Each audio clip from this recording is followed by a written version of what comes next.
Kali ini, yuk kita coba selami lebih dalam kisah para istri Nabi Muhammad, tapi melalui kacamata sebuah buku yang menarik banget.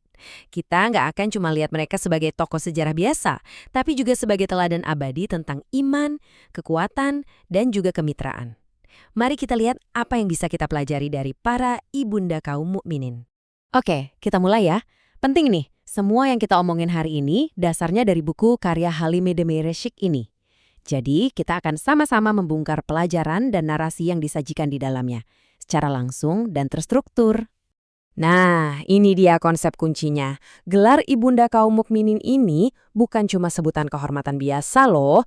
Ini adalah status yang ditetapkan langsung dalam kitab suci Islam. Artinya, posisi mereka ini unik banget sebagai panutan bagi seluruh komunitas. Oke, kita mulai dari kisah yang bisa dibilang jadi jantungnya buku ini. Kisah Khadijah. Beliau bukan sekedar istri pertama. Beliau adalah fondasi, pilar dukungan pertama yang membuat segalanya menjadi mungkin. Nah, yang keren dari sini tuh, kontrasnya kan? Sebelum menikah, Khadijah ini figur yang super mandiri, pengusaha sukses yang sampai dijuluki Tahira atau yang suci. Begitu menikah, beliau mendedikasikan segalanya, status, kekayaan, dan dirinya sendiri untuk mendukung misi suaminya. Buku ini menggambarkannya sebagai transformasi total, dari kekuatan individu menjadi kekuatan kemitraan. Jadi, menurut buku ini, pertemuan mereka itu bukan kebetulan loh, semua berawal dari hubungan kerja profesional. Khadijah melihat kualitas yang luar biasa dalam diri Muhammad. Terus, laporan dari pelayannya, Maisarah, tentang kejujuran dan kejadian-kejadian ajaib, itu makin menguatkan keyakinannya. Jadi, poin kuncinya di sini adalah, lamaran itu datang dari Khadijah. Dan ini, wow, sebuah langkah yang super berani dan gak biasa banget buat zaman itu. Sekarang kita geser sedikit nih. Kita lihat gimana buku ini menyoroti peran Khadijah yang paling krusial, yaitu dukungannya di saat-saat paling genting yang dialami Nabi. Coba deh bayangin momen ini. Nabi Muhammad setelah mengalami pengalaman spiritual yang begitu dahsyat di Gua Hira, pulangnya itu bukan dengan rasa percaya diri, tapi justru dengan rasa takut, gemeteran, pokoknya sangat manusiawi. Ia mencari perlindungan. Dan disinilah peran Khadijah. Lihat deh responnya. Tanpa ragu sedikit pun, beliau jadi orang pertama yang menenangkannya. Beliau nggak mempertanyakan pengalamannya, malah sebaliknya. Beliau mengingatkan Nabi tentang karakter baiknya sendiri. Menurut buku ini, keyakinan beliau yang tanpa ragu inilah yang jadi fondasi pertama buat kepercayaan diri Nabi. Nah, cerita ini nunjukin banget kecerdasan Khadijah. Beliau nggak cuma percaya begitu aja, beliau melakukan semacam tes logis untuk memastikan bahwa kehadiran yang dilihat suaminya itu suci, bukan jahat. Dengan meminta Nabi duduk di berbagai posisi dan akhirnya memeluknya, sebuah tindakan intim, dia menyimpulkan, oke, makhluk yang menghormati privasi seperti ini pasti utusan Tuhan, bukan setan. Tapi, tentu saja ujiannya nggak berhenti di situ. Selama 3 tahun, komunitas muslim yang baru terbentuk ini harus menghadapi boikot sosial dan ekonomi yang super kejam dari para pemimpin Mekah. 3 tahun ini benar-benar jadi ujian paling berat. Seluruh komunitas muslim diisolasi. Di sini, pengorbanan Khadijah mencapai puncaknya. Beliau yang tadinya wanita terkaya, rela menghabiskan semua hartanya buat menopang komunitas yang lagi kelaparan. Rumahnya, yang tadinya simbol kemewahan, berubah jadi benteng perlindungan dan penghiburan bagi Nabi.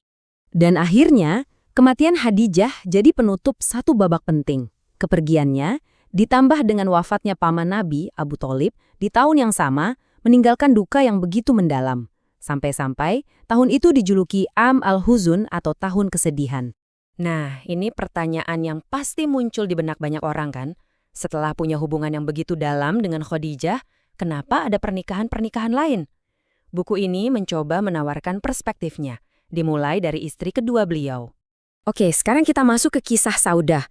Menurut buku ini, pernikahan mereka ini tujuannya beda banget.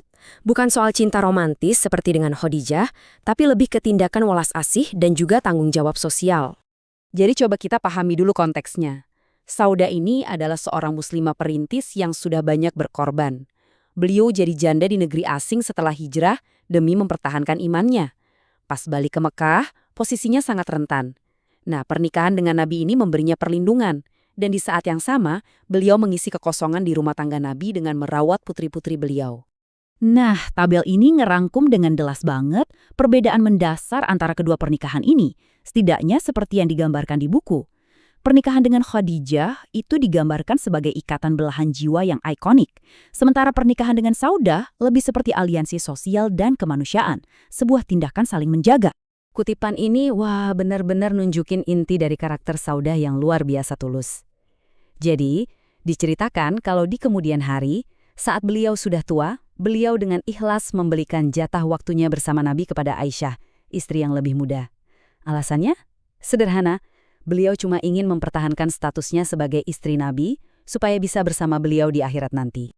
Oke, jadi setelah kita lihat dua kisah ini, apa sih pelajaran utama yang mau disampaikan buku ini tentang warisan mereka? Yuk kita simpulkan. Intinya, buku ini merangkum kehidupan Khadijah dan Saudah jadi nilai-nilai utama ini. Dari Khadijah, kita lihat kekuatan kemitraan, keyakinan, dan pengorbanan total. Sementara dari Saudah, kita belajar tentang welas asih dan keikhlasan. Keduanya, meskipun sangat berbeda, sama-sama disajikan sebagai teladan kebajikan. Jadi pada akhirnya, pesan utama dari buku yang kita bedah ini adalah bahwa kisah mereka itu melampaui waktu. Mereka dihadirkan sebagai semacam archetype, model-model yang bisa kita pelajari tentang bagaimana iman, pengorbanan, dan dukungan itu bisa membentuk sejarah. Dan ini dia pertanyaan terakhir buat kita semua renungkan. Di dunia modern yang seringkali terasa sangat berbeda ya, di mana nilai-nilai terus berubah, apa sih relevansi dari cerita-cerita tentang pengabdian dan kemitraan yang begitu dalam ini? Nah, itu dia sesuatu yang mungkin menarik buat kita pikirkan bersama.